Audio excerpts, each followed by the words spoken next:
Somos sujeitos indivisíveis, individualizados, mas somos partes de um todo cultural.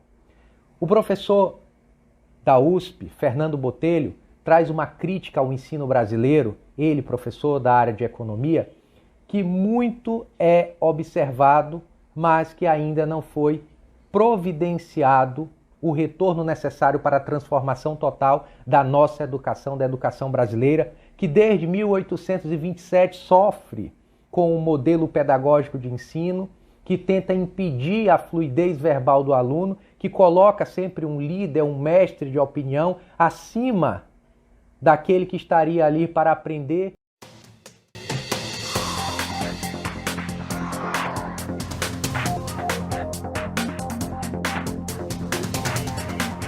Olá! De Olho na Educação está começando. Este programa é um compromisso da rede de emissoras públicas e educativas com o ensino no país.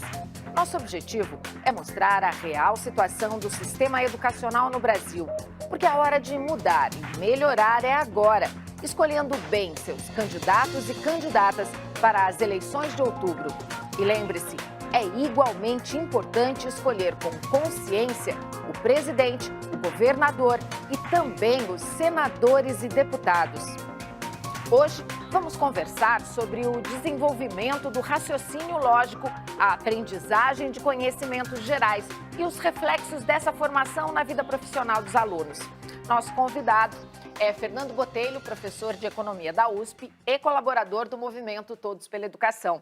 Fernando, muito obrigada pela sua presença. Eu que agradeço, sempre um prazer. Para a gente começar a conversa, as escolas estão formando bem os futuros profissionais? Não. De fato, o mundo do trabalho passa por transformações muito profundas. Há estudos que mostram que mais de 50% das ocupações, das profissões que nós temos hoje, deixarão de existir nos próximos 30 anos e serão substituídas por máquinas. E os humanos terão que fazer outras coisas, outras atividades. A impressão que se tem hoje é que as escolas estão formando os profissionais para o século XX, ao invés de formar para o século XXI. O que os alunos estão deixando de aprender que eles vão ter que saber lá na frente? São as habilidades mais básicas de raciocínio lógico, de relacionamento interpessoal. Essa é uma questão muito importante de liderança, de confiança e a capacidade de se adaptar a diferentes contextos, ao invés dessa coisa ossificada como a gente tem na educação hoje, ou essa expectativa de que você vai ser formado para ter uma profissão para o resto da sua vida. Mesmo com as mudanças previstas pela BNCC? Essas mudanças vão na direção correta, trazem um pouco de organização para o sistema, mas provavelmente muito mais precisa mudar para a gente chegar naquela que seria o estágio ideal das escolas que realmente venham a preparar os alunos para os desafios do futuro e não para os desafios do passado. Vamos ilustrar um pouco então a nossa conversa. Especialistas em educação e economia afirmam mesmo que a nova geração que entrará no mercado de trabalho vai precisar ser criativa, ter jogo de cintura para lidar com equipes e pessoas diferentes e ser ágil para tomar decisões. Talentos que não estão sendo desenvolvidos na escola.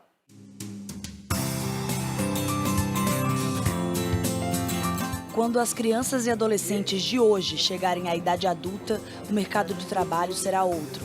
6 em cada 10 estudantes do ensino fundamental deverão exercer profissões que ainda nem foram criadas. E esses jovens terão que se adaptar.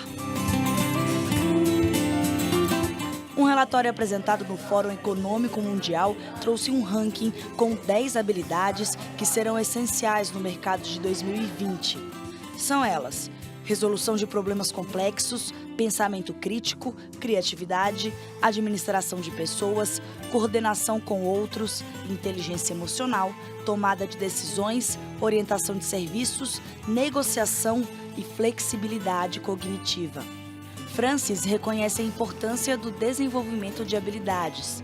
Para abrir uma startup, aprendeu a lidar com o futuro na prática. Estudou tecnologia, programação, entendeu uma nova linguagem e criou um aplicativo que ajuda na aplicação de dinheiro. O mercado de tecnologia é um mercado que ele ainda não consegue suprir a necessidade. É um mercado muito carente de bons profissionais. Então, de repente, se nas escolas tivessem ensino de tecnologia mais aprofundada, essas pessoas elas já teriam uma oportunidade na área de tecnologia. Acredito que as escolas deveriam ter aulas de programação, aulas de robótica, aulas de uma série de outras coisas que podem ajudar no dia a dia no mercado profissional da pessoa. A fragilidade da educação compromete a produtividade do país. Um sistema educacional pouco conectado com as necessidades do setor privado. Mais da metade dos jovens de 15 a 29 anos perdem o interesse pelos estudos, segundo o levantamento do Banco Mundial, e com isso correm o risco de não se inserirem no mercado de trabalho. São pessoas que se encontram em 3 situações: desistiram da escola, conciliam os estudos com o trabalho informal ou estão defasados na relação idade-série. Um outro levantamento, este da Confederação Nacional da Indústria, apontou que para 41% dos entrevistados, o aluno sai do ensino médio razoavelmente preparado para o mercado profissional. Apenas 14% acreditam que, ao concluírem a educação básica, os estudantes estão bem preparados para assumir o emprego. Bruna e Amanda participam de um processo seletivo com 63 pessoas. As duas estudam psicologia.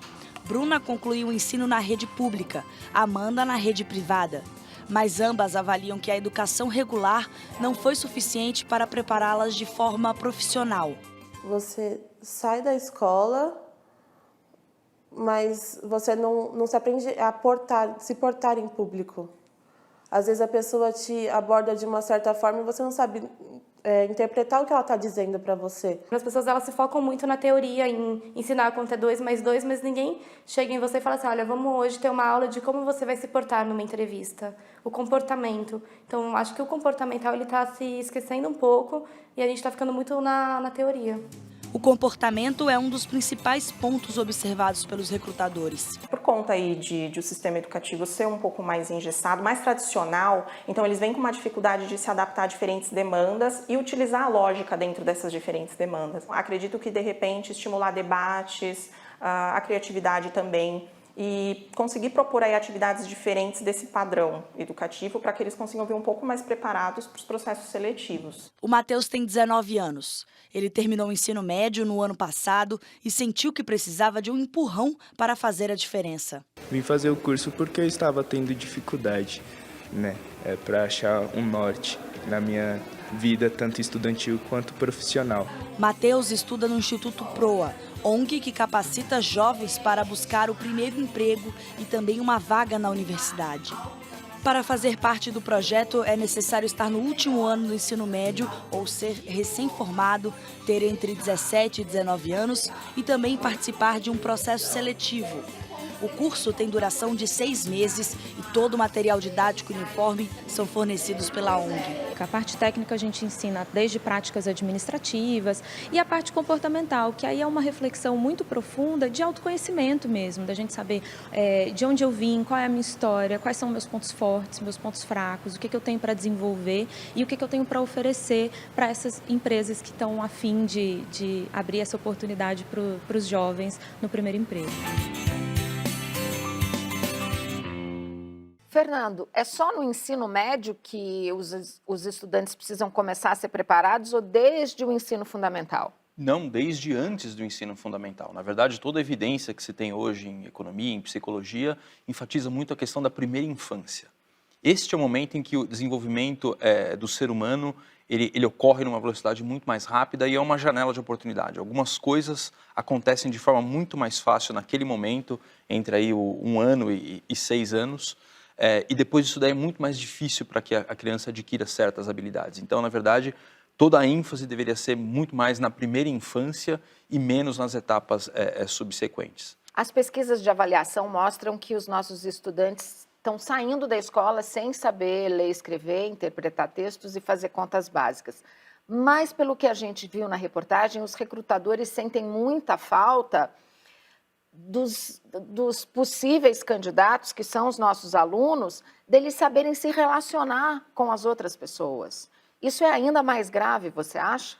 Eu não diria que é mais grave, mas revela realmente o fracasso do nosso sistema educacional. Por mais que a gente tenha observado alguma pequena melhora nos últimos anos, ainda a gente está muito aquém daquilo que seria necessário. Então é muito difícil uma pessoa sair sem ter ou arrumar algum emprego hoje e no futuro muito mais, sem essa questão de conhecer conceitos muito básicos de matemática, né? Conseguir calcular uma porcentagem ou algo assim. Isso sem mencionar essa questão da criatividade, que é outra dimensão extremamente importante e vai ser cada vez mais no futuro, e esse tema do relacionamento interpessoal, de saber respeitar o próximo, a opinião do próximo, interagir e como um grupo chegar a soluções efetivas e criativas que permitam a existência dessa individualidade de cada um. Você acha que essa deficiência em aprender a se relacionar é exclusiva das escolas públicas ou também das escolas particulares? Olha, todos os problemas do Brasil são mais sérios nas escolas públicas, porém as escolas particulares não são esse mar de rosas. Muitas delas também têm dificuldades, muitas delas também estão apegadas a modelos de ensino-aprendizagem defasados. Então, eu diria que é um problema quase universal na educação brasileira e em diversos outros países do mundo também. Isso não é uma exclusividade nossa. A grande diferença é que os outros países do mundo já resolveram os problemas do século XIX e do século XX. Então, agora eles estão começando a resolver os problemas do século XXI. Nós não chegamos nem nesse estágio ainda. Então, nem nessa educação mais tradicional, nós conseguimos ainda atingir o sucesso. Quiçá essa educação, essa mudança de habilidades e de aprendizagens que a gente vai precisar desenvolver daqui para frente. Apesar de todos esses problemas, muitos jovens decidem cedo a profissão que pretendem exercer. Uma pesquisa feita com alunos do ensino médio de São Paulo mostra que a maioria já escolheu a carreira. Medicina. Produção audiovisual. Engenharia de alimentos. Engenharia militar. Jornalismo. Apesar da pouca idade, a maioria dos estudantes dos últimos anos do ensino fundamental e do ensino médio já escolheu a profissão. É o que mostra uma pesquisa feita com cerca de 1.700 estudantes da rede pública e que também indica que quase todos acreditam no próprio sucesso. Além dos educadores, pais e responsáveis também devem ajudar nessa decisão importante e que pode sim ser adiada. Incentivá-lo por exemplo, começar a pensar um pouco melhor na profissão, não precisar sair do colégio, do ensino médio e já prestar uma universidade, já entrar no primeiro ano, parar, pensar, às vezes até trabalhar. Os pais têm essa ilusão de que aos 17 anos eles têm que já entrar numa universidade e seguir a profissão e vão ser bem-sucedidos para o resto da vida. Isso é uma ilusão. É uma ilusão, Fernando? Completa ilusão. Concordo plenamente com o que foi dito e diria que o sistema universitário brasileiro é muito cruel com os alunos. Porque para aqueles que vão para a universidade, que é uma minoria no Brasil, infelizmente, ele é forçado a escolher uma profissão aos 17 anos, quando ele tem pouquíssima vivência do que é o mundo do trabalho, do que é aquela profissão.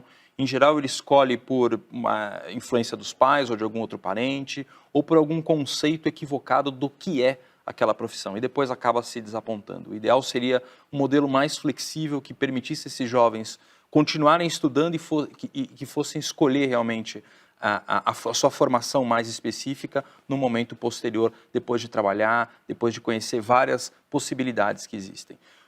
Um outro tema que isso traz é a questão do ensino técnico, que às vezes é colocado como uma certa panaceia, né? Então vamos agora, para incluir o jovem no mundo do trabalho, dar a ele um ensino técnico muito específico, com uma formação muito específica. Isso nesse mundo de ocupações e de necessidades que mudam constantemente no mercado de trabalho, pode ser uma armadilha. A gente pode estar condenando esse jovem a ficar preso a uma profissão ou deixar de ter alguma habilidade que daqui a pouco vai ser necessária no mercado de trabalho.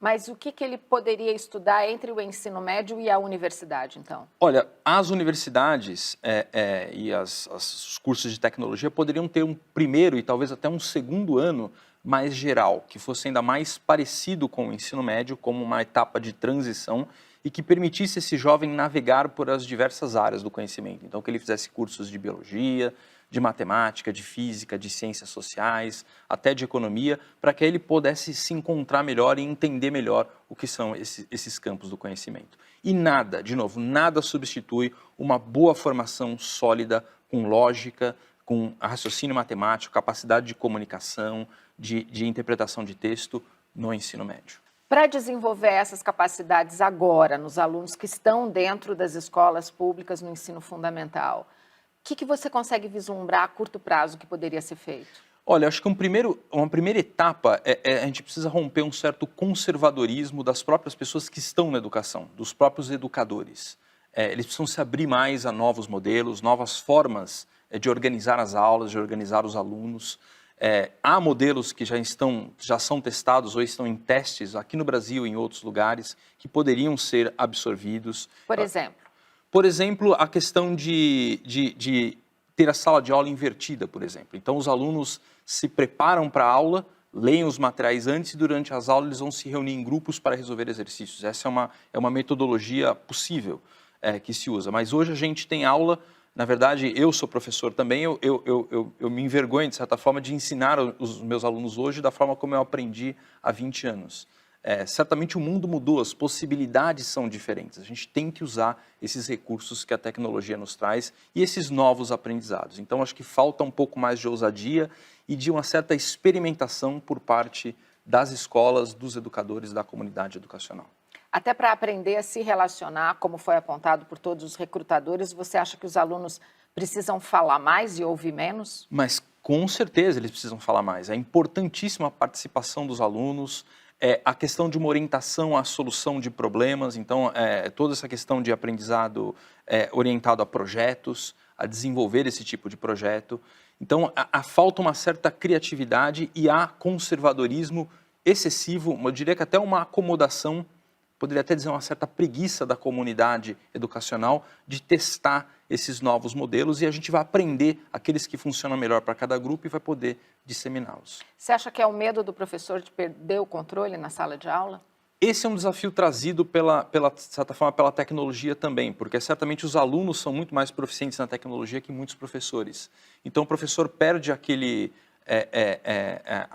questão de ser a pessoa que domina o conhecimento, ou todo o conhecimento, e tem que transmitir para os alunos. A coisa aqui se inverte. Eu acho que os educadores têm que se adaptar mais a essa ideia de que agora estamos em alguns quesitos aqui, em alguns temas, num mundo muito mais horizontal, em que há aprendizados a serem trocados, o que é uma ótima experiência. Vamos ver então a frase que separamos para a nossa despedida dessa noite. Não há saber mais ou saber menos, há saberes diferentes.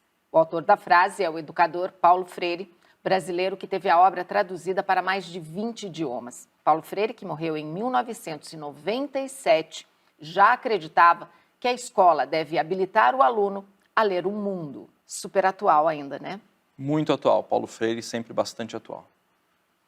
O De Olho na Educação volta amanhã, às 8:55 da noite. Eu agradeço muito a sua presença e o compartilhamento das suas informações, Fernando. Obrigado. Nossa ideia com esse programa é te deixar mais bem informado para que você cobre dos seus candidatos e candidatas nas eleições de outubro propostas que sejam coerentes com as reais necessidades do nosso sistema de ensino. Porque só a educação é capaz de nos levar a um Brasil melhor e mais justo. Não aceite menos do que isso. De Olho na Educação é um programa da Rede de Emissoras Públicas e Educativas do país. Fique agora com o Jornal da Cultura. Boa noite e até amanhã.